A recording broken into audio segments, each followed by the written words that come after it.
One Question is brought to you by Turnkey Search, a top industry search firm since 1996.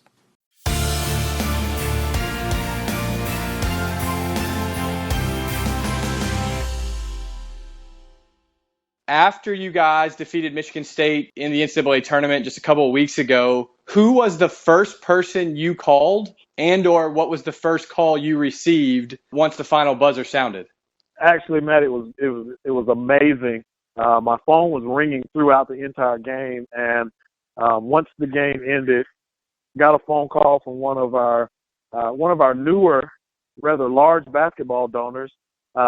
He was excited. His family was excited. And in the course of that phone call, he pretty much doubled his giving. He took his giving up about $30,000. So we had an immediate impact the day of, immediately right after the game.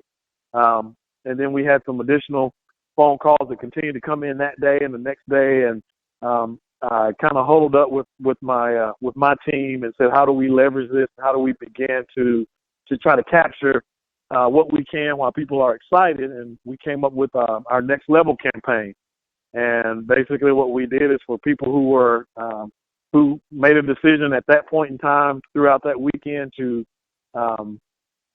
renew their basketball season tickets and go up to the next giving level, then we were putting together a plan to incentivize them to do that. So that worked out very well for us, especially with the immediate impact and just the visibility that we had during that whole weekend after winning Conference USA in the fashion in which we did, men and women, and then coming into the NCAA tournament and, making such a splash. We were the center of the basketball world, for about 72 hours. Everybody was talking about Middle Tennessee. Do you feel like that win almost has a shelf life? And I'm sure it hasn't expired yet, but as you guys talk internally, what do you believe to be your timeline to leverage the success of how the season ended and specifically that win? Those types of things do have a shelf life because, in the world that we live in now, people have so many things going on and so many other things that take up their time, which is why it was important for us. It was paramount for us to immediately find a way to capture people's excitement. And then when we got back to Murfreesboro, there was a celebration of champions that we had, and we also had an opportunity that night to get new members and new donations and renewals. And so I think we did a really good job as a team, our external team, marketing, development, everyone here.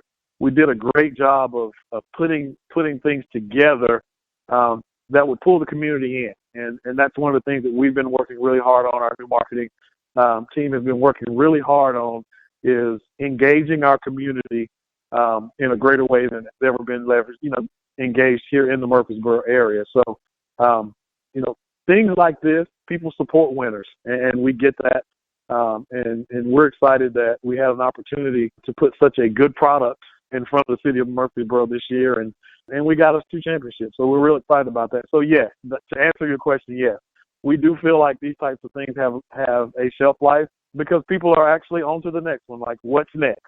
What are we doing now? So we felt like we did a really good job of leveraging that and capturing what we could capture in that moment. Have you guys already started having conversations about potential changes to your season ticket numbers, prices-wise, or donation levels, or is that a conversation yet to come? That conversation has not started. What we don't want to do is we're in a process now where we're still trying to build excitement here in the area, and your first inclination would be, okay, now's the time to go ahead and raise ticket prices because who's going to drop their season tickets at this point? But we don't feel like that's the right thing to do right now. What we want to do is we want to do right by our fans and our donors that have been so great to support us. And we feel like while we're in this building phase that the right thing for us to do is to continue to encourage them to invest in our champions and continue to buy their season tickets as they have been. And I think if we do right by them, I think they'll do right by us. Just because you can increase, doesn't mean you should.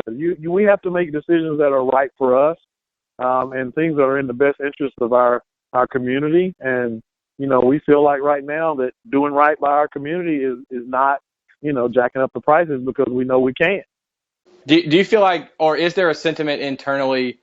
And I know it's just one game, but man, it's a Mm-hmm. highly visible game, a significant Mm-hmm. win in a significant tournament. How does this change the narrative within Conference USA or within the state as the academic side of your house tries to recruit students to MTSU? How does this change the narrative for you guys? It should completely change it because, one of the things that all of us that are in athletics say is that, and we know this to be true, is that we're the front porch of any university. So, it could be as simple as our president being in the airport with a Middle Tennessee shirt on. Prior to the tournament, people may not have known what the MT stood for. But now as you walk through airports and people see, as I walk through airports and as I do my travel and I have my MT bag or whatever it is, I had a gentleman, standing at the in the terminal a few weeks ago when I was traveling, and he just immediately started talking. He said, "That was a great game. You guys, were amazing." And so the recognition and the visibility that it brings to the university as a whole is something that admissions will feel. It's something that athletics will feel. It makes recruiting easy on both sides of the house, and it certainly makes fundraising easier for us and for the university side.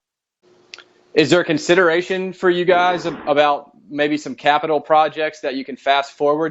There's some conversations that we've had and that we are having that we're not ready to release at this point in time, but there's some conversations that we've had that involve basketball and some of our other sports. This win has helped accelerate those conversations, but just because people are excited now, I've had conversations with individuals who have expressed an interest in, making significant capital gifts.